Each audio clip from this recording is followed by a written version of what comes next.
ಮಾರನೇ ದಿನ ಪಾಟ್ನಾದಲ್ಲಿ ಯಾವುದೋ ಚೆಕ್ ಬೌನ್ಸ್ ಕೇಸ್ನಲ್ಲಿ 5 ಲಕ್ಷ ಕೊಟ್ಟು ಸೆಟ್ಲ್ ಮಾಡ್ಕೋತಾನೆ. 8 ದಿನದ ಹಿಂದೆ ಅಲ್ಲಿ ಪಾಪನಾಗಿದ್ದಾನೆ. ಅವನ ಮೇಲೆ ಕೋರ್ಟ್ನಲ್ಲಿ ಕೇಸ್ ಇದ್ದಿತ್ತು, ಅದನ್ನು ಅವನು ಸೆಟ್ಲ್ ಮಾಡ್ಕೊಂಡಿದ್ದು. ಮೊದಲೇ ಯಾತ್ರೆ ಹೇಳಿಲ್ಲ, ನನಗೆ ಮೊದಲೇ ಹೇಳಿದ್ರೆ ಅವನಿಗೆ ನಾನು ಬೇರೆ ದುಡ್ಡಿನ ಸೋರ್ಸ್ ಕೊಡ್ತಾ ಇದ್ದೆ. ಆ CSP ರಂಜನ್ ಲಾಲ್ ಮಿಶ್ರಾ ಕಡೆಯಿಂದ ಸುಳ್ಳು ಸಾಕ್ಷಿ ಹೇಳಿದ್ದಕ್ಕೆ ಹಣ ಬಂತು ಅಂತ ಹೇಳಿದ ತಕ್ಷಣ ಸುಮ್ಮನೆ ನಿಂತ್ಬಿಟ್ಟ ಆಗಿದ್ದು ಶೇಖರ. ಮುಂಚೆನೆ ಹೇಳಿದ್ರೆ ನಾನು ಅದನ್ನ ತಯಾರು ಮಾಡ್ತಿದ್ದೆ. ಸರ್, ಆ ವಿಚಾರ ಎಲ್ಲ ನಮ್ಗೆ ಗೊತ್ತೇ ಇರಲಿಲ್ಲ ಸರ್. ಪೊಲೀಸ್ ಇನ್ಸ್ಪೆಕ್ಟರ್ ಆಗಿ ಗೊತ್ತಿರಲಿಲ್ಲ ಅಂತಂದ್ರೆ ಏನ್ರಿ ಅಂತ? ಪ್ರತಿಯೊಂದನ್ನು ಸ್ಟಡಿ ಮಾಡಿ ನನ್ನ ಹತ್ರ ಹೇಳ್ಬೇಕಾಗಿತ್ತು ಅಲ್ವಾ?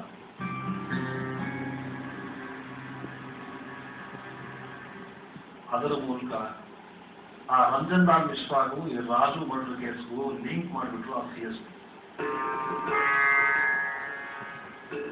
ಆ ರಾಜು ಅನ್ನೋನಿಗೆ ಜಾಹ್ನವಿ ಜೊತೆ 2ನೇ ಮದುವೆ ಆಗಿತ್ತು ಅಂತ ನೀವಿಬ್ರು ನನಗೆ ಹೇಳಲೇ ಇಲ್ಲ ಸರ್. ರಾಜು ಅಣ್ಣ ನಮ್ಮಿಂದಾನೇ ಈ ವಿಷಯ ಮುಚ್ಚಿಟ್ಟಿದ್ದ ಸರ್.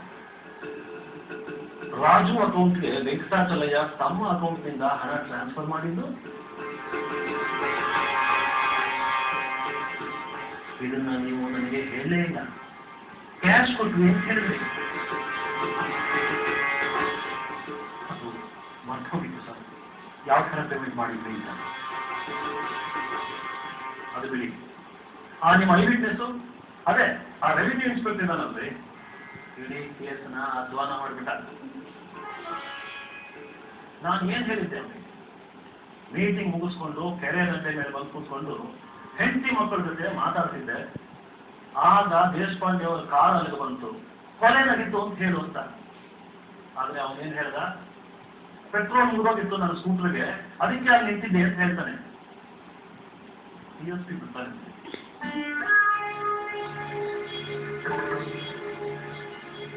ಮಗಳು ಸೂಸೈಡ್ ಮಾಡ್ಕೊಳ್ಳೋದಕ್ಕೆ ರೆಡಿ ಇದ್ದಾಗ ಯಾರಾದ್ರೂ ಸ್ಕೂಟರ್ ಹತ್ರ ಅರ್ಧ ಗಂಟೆ ನಿಂತ್ಕೋತಾರೆ. ಜೊತೆಗೆ ಸ್ಕೂಟರ್ನ ಅಲ್ಲೇ ಬಿಟ್ಟು ಮನೆಗೆ ಹೋದೆ ಅಂತ ಹೇಳ್ತಾರೆ. ಮಹಾಜನಲ್ಲಿ ಅದಿಲ್ಲ. ಸ್ಕೂಟರ್ನಲ್ಲಿ ಪೆಟ್ರೋಲ್ ಮುಗಿದೋಗಿತ್ತು ಅಂತ ಹೇಳೋದಕ್ಕೆ ಯಾರಿಗೆ ಹೇಳಿದ್ರು ಸರ್? ಅದು ಆ ಮಿಲಿಟರಿ ಚೆಕ್ ಪೋಸ್ಟ್ ಅಲ್ಲಿ ಅವ್ನ ಸ್ಕೂಟರ್ ಎಂಟ್ರಿ ತಗೊಳ್ಳೋದಕ್ಕೂ ದೇಶಪಾಂಡೆ ಅವರ ಕಾರ್ ಎಂಟ್ರಿ ತಗೊಳ್ಳೋದಕ್ಕೂ ಅರ್ಧ ಗಂಟೆ ವ್ಯತ್ಯಾಸ ಐತಲ್ಲ ಸರ್. ಅದನ್ನು ಕವರ್ ಮಾಡೋದಕ್ಕೆ ಆ ರೀತಿ ಎಕ್ಸ್ಪ್ಲನೇಷನ್ ಕೊಟ್ಟಿರ್ಬೇಕು ಸರ್. ಅದಕ್ಕೆ ಅವನು ತನ್ನ ಸ್ಕೂಟರ್ಲಿ ಪೆಟ್ರೋಲ್ ಮುಗಿದಿದೆ ಅಂತ ಹೇಳಿರ್ಬೋದು ಸರ್. ಸರ್, ಅವನು ಅಲ್ಲಿ ಸ್ಕೂಟರ್ ಬಿಟ್ಟು ಹೋದ ವಿಚಾರನ ನಾನು ಗೆಸ್ ಮಾಡಲೇ ಇಲ್ಲ ಸರ್. Sorry sir. ನೀವು ತಪ್ಪು ಮಾಡೋದು. ನಾನು ಸರಿಯಾಗಿ ಟ್ರೈನಿಂಗ್ ಕೊಡ್ಲಿಲ್ಲ ಅಂತ ಇವರು ನನಗೆ ಹೇಳೋದು. ಅರ್ಥಕ್ವೇಕ್ ಇಂದ ಬಿಲ್ಡಿಂಗ್ ಬಿಟ್ಟಿದ್ದು ಅಂತ ನನ್ನ ಹತ್ರ ಸುಳ್ಳು ಹೇಳಿದ್ರಿ. ಆದ್ರೆ ಕನ್ಸ್ಟ್ರಕ್ಷನ್ ಫಾಲ್ಟ್ ಅದು. ನನ್ನ ಹತ್ರ ಯಾಕೆ ಮುಚ್ಚಿಟ್ರಿ ಅದನ್ನ? ಅರ್ಥಕ್ವೇಕ್ಗೆ ಆ ರೆವಿನ್ಯೂ ಇನ್ಸ್ಪೆಕ್ಟರ್ ಸರ್ಟಿಫಿಕೇಟ್ ಕೊಡ್ತಾನೆ ಅಲ್ರಿ. ನನಗೆ ಹೇಳೋದು ಬೇಡ ನಿಮಗೆ ಆಗಿದೆ ಅಂತ. ನಾನು ಬೇರೆ ಎಕ್ಸ್ಪ್ಲನೇಷನ್ಸ್, ಬೇರೆ ಡಾಕ್ಯುಮೆಂಟ್ಸ್ಗಳನ್ನ ರೆಡಿ ಮಾಡ್ತಿದ್ದೆ ಎಷ್ಟೊತ್ತಿಗೆ. ಸಾರಿ, ಆ CSP ಅದಕ್ಕೂ ಈ ಮರ್ಡರ್ ಕೇಸು ಸಂಬಂಧ ಕಟ್ತಾರೆ ಅಂತ ಗೊತ್ತೇ ಆಗಲಿಲ್ಲ. ಕೊನೆಗೆ ಅದು ಸಂಬಂಧ ಇಲ್ಲ, ಅದರಿಂದಾನೇ ತಾನೇ ಶುರುವಾಗಿದ್ದೆಲ್ಲ. ನೀವು ಸತ್ಯ ಮುಚ್ಚಿಟ್ಟು ನಾನು ಸರಿಯಾಗಿ ಟ್ರೈನಿಂಗ್ ಕೊಡಲಿಲ್ಲ ಅಂದ್ರೆ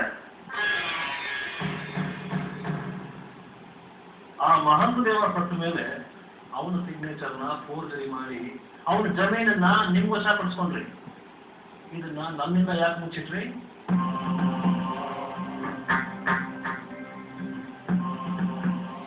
ನನ್ನ ಹತ್ರ ಸತ್ಯ ಹೇಳಿದ್ರೆ ಎಲ್ಲಿ ನಿಮ್ಮ ಮರ್ಯಾದೆ ಹೋಗುತ್ತೋ ಅಂತ ಎಲ್ಲ ಮುಚ್ಚಿಟ್ರಿ. ಆದ್ರೆ ಆ CSP ಸತ್ಯನೆಲ್ಲ ಕೋರ್ಟ್ನಲ್ಲಿ ಹೊರಗಡೆ ತೆಗೆದ. ಇಷ್ಟು ಮಿಶ್ರ ಇಷ್ಟೆಲ್ಲ ಫ್ರಾಡ್ ಮಾಡಿರೋ ವ್ಯಕ್ತಿ ಅದೇನೂ ಮಾಡಬಹುದು ಅಂತ ಕೋರ್ಟ್ ಅನ್ಸಲ್ಲ. ನನಗೆ ಮೊದಲೇ ಹೇಳಿದ್ರೆ ನಾನು ಬೇರೆ ತರದ ಡಾಕ್ಯುಮೆಂಟ್ಸ್ಗಳನ್ನ ರೆಡಿ ಮಾಡ್ತಿದ್ದೆ. ಸಪ್ತ ಮಹಂತ ದೇವನೇ ಬೇರೆ, ಈ ಮಹಂತ ದೇವನೇ ಬೇರೆ ಅಂತ.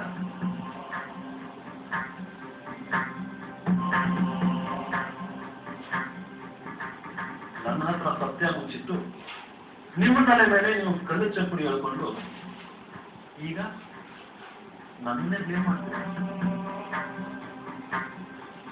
ಸಾರಿ. ಸರಿ, ಮುಂದೆ ಹೇಳಿ.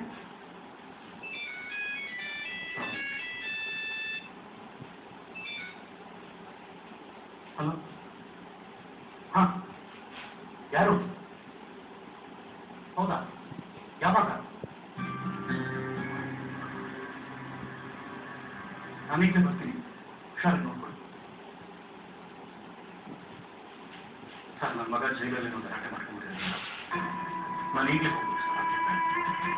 ನಾನು ಇನ್ನೊಂದ್ಸರಿ ಒಂದು ಭೇಟಿ ಮಾಡಿ ಪ್ಲೀಸ್. ಓಕೆ.